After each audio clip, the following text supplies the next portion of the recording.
Hey friends, welcome back for our third week of an art journaling lesson. We're going to talk all about collaging. Today's focus is to grab some sentimental items like drawings from your kids, cards from a friend, and we will use them in your journal.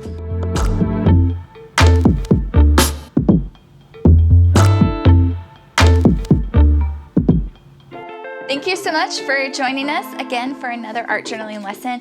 And thank you so much to so many of you who have been sharing your pages with us. We are inspired by you and love seeing you create. So please keep sharing these videos with your friends and family if it's something you think that could help them as well during these new times. I hope you've grabbed a couple sentimental items. I have two here that I want to walk you through, but the idea behind using sentimental items in your art journal is we cannot save everything we love. We can't save all of our kids' artwork. We can't save all the cards we get. That would be a lot of paper, but we can save some of our favorites. Something I love to do is use some of my kids' art in my art journal.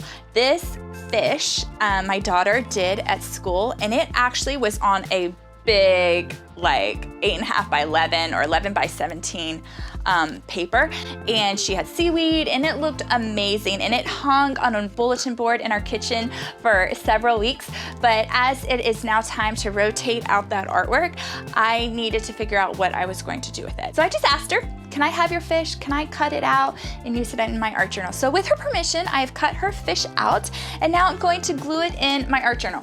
So you can use Elmer's glue, like squirting glue, like liquid, or I love to use glue sticks in my art journal because it's a little easier to control and doesn't leave as much thickness. So I've cut out my fish, and now I'm just going to glue it in place.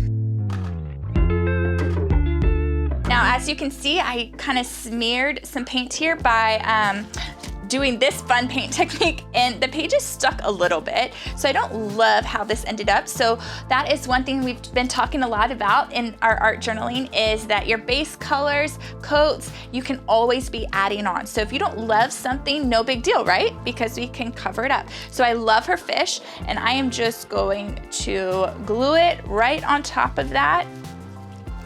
And all of a sudden, this page looks a lot more finished and like it all blends and ties together. I even love how these paint splatters kind of look like bubbles or something in the distance that our fish is swimming through. So that looks really cool. I can leave it like this, or as you guys remember, we talked about doodling and drawing last week. I could now doodle some seaweed around this fish. I could add more fish to it. I could write words about swimming or something that inspires me. So for today, I'm going to leave it like this, but I know I will add more to it. Another thing that you can do with a sentimental item is a card. So I have a friend who makes cards and sells them, and another friend actually bought her card and then sent it to me. So this card has lots of sentimental. It has two friends' work in it. So I actually have already ripped the card apart. Sorry. And I love the quote and the letter, super sweet. I'm going to collage this into my art journal. I think I'm gonna add it actually to my other book. And I'm going to, let's see. Well, actually, while we're on this page, let me show you this. My 7th grade boy brought me this flower. So I let it dry out, I pressed it in, and I used just regular Elmer's glue to glue on top of it. And now that is another sentimental item that you can collage into your art journal, is just flowers from your kids that you get. Okay, so back to my card. I am going to collage it right here. I love how this looks kind of paint splattered and the card is paint splattered. So I am now going to glue my card right in here.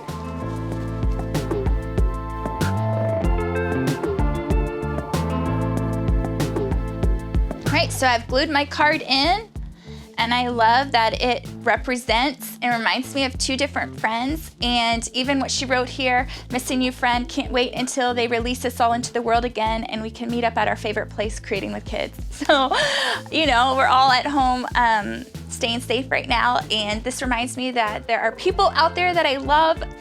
There, now it's in here. So I know I'll go back and add more around it, but this is something that I now have in a safe place and can remember. One fun thing you can do with your kids is printing out pictures and adding it to your art journal. You can also just print out pictures from your printer at home, just on regular computer white paper, and let them color on it. They have fun adding bows and mustaches and eyeliner to their faces or to a face of someone else. So I had one of our special little kiddos that we love over the other day for a play date before all of the stay home stuff happened, and she was coloring on this and laughing about it. So it was super fun, and now I've captured that by just adding it into my art journals. It's just to help you capture some things, moments that you love, things that you don't want to lose, but you can't save it just in a big pile on your counter for forever. So what you can do with it is just add it to your art journal, and then you have it in a place that's special for you to look back on. Go grab some sentimental items, some pictures, cards, letters that you want to save. Get your scissors, glue, cut them out, glue them into your pages with the base coats, add some doodles around it with some markers, things that we've talked about in these lessons. We're so excited to share another collaging technique with you next week.